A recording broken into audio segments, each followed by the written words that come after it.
My മൂവീസിൻ്റെ പുതിയ video വിശേഷങ്ങളിലേക്ക് സ്വാഗതം. മലയാള സിനിമയിൽ സാധാരണ നമ്മളുടെ പ്രേക്ഷകർ നോക്കുന്ന ഒരു കാര്യമാണ് ജോഡി പൊരുത്തം. സാധാരണ നമ്മൾ നോക്കാറുള്ളത് നായകന്മാരുടെ ജോഡി പൊരുത്തമാണ്. പക്ഷേ ആൺകുട്ടികളുടെ ജോഡി പൊരുത്തം സാധാരണ പ്രേക്ഷകർ ശ്രദ്ധിക്കപ്പെടാറില്ല. കഴിഞ്ഞ 3 വർഷത്തെ സിനിമയുടെ ഇടയ്ക്ക് വന്നു പോയിക്കൊണ്ടിരുന്ന സവിശേഷതകളുണ്ടായിരുന്നു. ഒരുപാട് മലയാള സിനിമകളിൽ ആൺ സൗഹൃദങ്ങൾ അല്ലെങ്കിൽ കൂട്ടുകാർ, ഫ്രണ്ട്സ് ജോഡികൾ വളരെ സവിശേഷത നിറഞ്ഞ ഒരുപാട് സിനിമകളുണ്ടായിരുന്നു. ആൺ സൗഹൃദങ്ങളുടെ ആഘോഷമാവുകയോ പ്രമേയത്തിന് വിവിധ രൂപത്തിൽ കടന്നു വരികയോ ചെയ്ത ഒരു പിടി നല്ല സിനിമകൾ പോയ 2024 എന്ന് പറയുന്ന വർഷം മലയാളത്തിൽ ഉണ്ടായിട്ടുണ്ട്. മഞ്ഞുമൽ ബോയ്സ്, ആവേശം, വാഴ, മുറ, സ്ഥാനാർത്ഥി ശ്രീകുട്ടൻ, ആഡിയോ അമിഗോസ്, ഗുരുവായൂർ അമ്പലനടയിൽ തുടങ്ങി വിചാരണയ്ക്ക് വെച്ച ആട്ടം വരെ ഉദാഹരണങ്ങളായിട്ടുണ്ട്. മലയാള സിനിമയിൽ സൗഹൃദ കൂട്ടായ്മയ്ക്കും സൗഹൃദ ജോഡികൾക്കും ഒരുപാട് നിലവാരമുള്ള സിനിമകൾ ഇറങ്ങിയ വർഷമാണ് 2024.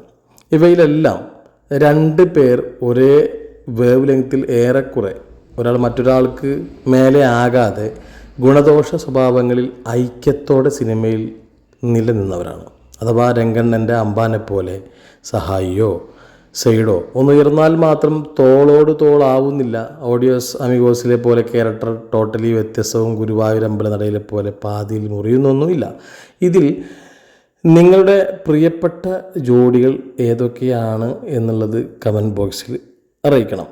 എനിക്കറിയാം, അങ്ങനെ ഒരുപാട് സിനിമകൾ മലയാളത്തിൽ ഇറങ്ങിയിട്ടുണ്ട് 2024. ഗില്ലാപ്പീസ് എന്ന് വെച്ചാൽ അഞ്ചരക്കുള്ള കോക്കാൻ, അതുപോലെ കണ്ണേട്ടനും ഉണ്ണിയും, അതുപോലെ നമ്മളെ പ്രേമലുവിൽ ഉള്ള സച്ചിനും അമൽ ഡേവിഡും അല്ലേ, അതുപോലെ നമ്മളുടെ പണിയിലെ ഡോണും സിജുവും, റൈഫിൾ ക്ലബ്ബിൽ, അങ്ങനെ ഒരുപാട്. ഇപ്പോൾ ഈ അടുത്ത സമയങ്ങളിൽ 2024 ഇറങ്ങിയ മുറ സിനിമയിലൊക്കെ ആവേശത്തിലാണെങ്കിലും ഒക്കെ ഒരുപാട് കോമ്പിനേഷൻ സീൻസുകളുണ്ട്. എന്തായാലും അതിനെക്കുറിച്ചൊന്ന് ചർച്ച ചെയ്യാം. ഒന്ന് നമ്മുടെ അഞ്ചരക്കള്ളക്കാക്കൻ എന്ന് പറയുന്ന സിനിമയാണ് ഗില്ലാപ്പീസ്. അഞ്ചരക്കള്ളക്കാക്കാനിൽ ചാപ്രയുടെ മക്കളായി പ്രതികാരദാഹത്തോടെ കാളഹസ്തിയിലെത്തി ചായപ്പീടികയിൽ തുടങ്ങി കള്ള് ഷാപ്പ് ഫൈറ്റ് മുതൽ ഒടുക്കം പോലീസ് സ്റ്റേഷൻ വരെ ഗില്ലാപ്പികൾ തിയേറ്ററിൽ വാച്ചിൽ നൽകിയ ഹൈപ്പ് ഭയങ്കര ഗംഭീരമായിരുന്നു. ഗില്ലാപ്പികളായി വന്നത് പ്രവീണും മെറിൻ ജോസുമായിരുന്നു. അതുപോലെ കണ്ണൻ ചേട്ടനും ഉണ്ണിയും. മികച്ച ബാലചിത്രത്തിനുള്ള സ്റ്റേറ്റ് അവാർഡ് നേടിയ പല്ലൊട്ടിയിൽ വിഭവ വ്യത്യാസങ്ങളുടെയും അതിജീവനത്തിൻ്റെയും നൊസ്റ്റാൾജിക് കഥ പറച്ചിലിനെ മാറ്റുകൂട്ടുന്നതായിരുന്നു. നെഞ്ച് കനക്കാൻ പാകത്തിൻ്റെ നിഷ്കളങ്കമായ സ്നേഹത്തിൻ്റെ ഇളം മാതൃകയായി നമ്മെ കൂടെ കൊണ്ടുപോയ കണ്ണനും ഉണ്ണിയും. അവാർഡ് നേടിയ മാസ്റ്റർ ഡാവിഞ്ചിക്കൊപ്പം നിൽക്കുന്നതായിരുന്നു സിനിമയിൽ മാസ്റ്റർ നീരജിൻ്റെയും പെർഫോമൻസ്. അതുപോലെ തന്നെയാണ് സച്ചിനും അമൽ ഡേവിഡും.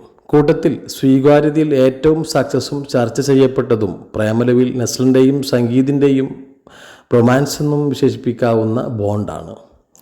അതുപോലെ തന്നെ ഡോണും സിജുവും. എവിടുന്നോ വന്ന് മുറിച്ചാൽ മുറി കൂടി ജോജുവിൻ്റെ ഫ്രണ്ട്സ് ഗ്യാങ്ങിനിട്ട് 8ൻ്റെ പണി കൊടുക്കുന്ന പ്രേക്ഷകരിൽ തികഞ്ഞ വെറുപ്പുണ്ടാക്കിയ നെഗറ്റീവ് റോൾ ഞെട്ടിച്ച് ചെയ്ത് ഫലിപ്പിച്ച കയ്യടി വാങ്ങിയ സാഗറും ജുനൈസും ഇപ്പോൾ OTTയിലും കയ്യടി വാങ്ങിക്കൊണ്ടിരിക്കുന്നു. അതുപോലെ തന്നെയായിരുന്നു റൈഫിൾ ക്ലബ്ബിൽ. അണ്ടർവേൾഡ് ദയാനന്ദ് ബാരയുടെ പണത്തൂക്കമുള്ള മക്കളായി റാപ്പർമാരായ ഹനുമാൻ കൈൻഡും പരിമാൾ ഷെയ്സും അവതരിപ്പിച്ച വില്ലത്തരങ്ങളുടെ ശരിക്കും സഹോദര ബന്ധം തുടക്കത്തിൽ ഒരുത്തൻ തട്ടിപ്പോകുന്നവരെ കിടുവായി നിൽക്കുകയും ബാക്കിയുള്ളവൻ പിന്നീട് അത് നിലനിർത്തുകയും ചെയ്തു. അതുപോലെ തന്നെയായിരുന്നു അജയ് ഘോഷും അരുൺ ഘോഷും. OTTയിൽ സൂപ്പർ ഹിറ്റായ ഭരതനാട്യത്തിൽ ശര്യനെ കണ്ട് സഹോദരങ്ങളാണെന്ന് തിരിച്ചറിഞ്ഞ ശേഷം അഭേദ്യമായ സൗഹൃദം ഉടലെടുക്കുന്ന കഥാപാത്രങ്ങളായി ശോഭിച്ചത് റിയൽ ലൈഫിൽ ഇരട്ടകളായ ജിവിൻ റക്സയുമായിരുന്നു. മുറ സിനിമ നമ്മൾ കണ്ടിരിക്കും. സൗഹൃദ 4 സംഘത്തോടൊപ്പം ഇടയിൽ ഒട്ടിച്ചേരുകയും ഒടുക്കം സിനിമയ്ക്ക് വാണാലെ പൂർത്തീകരണം നൽകുകയും ചെയ്യുന്ന വിഘ്നേശ്വർ സുരേഷും ക്രിഷ് ഹസനും അവതരിപ്പിച്ച തമിഴ് കഥാപാത്ര ജോഡിയാണ് 7ാമത്തേത്. ആവേശത്തിൽ ഹിമാൻഷുവും ക്രിസ്റ്റ്യൻ കൃഷ്ണയും അവതരിപ്പിച്ച പുറമേക്കില്ലാത്ത ഒരേ വിചാരത്തിൽ കട്ടപ്പണിയെടുക്കുന്ന ജാക്കി ബ്രൂസ്ലി ജോഡിയും ഈ ലിസ്റ്റിൽ ഉൾപ്പെടുത്താം.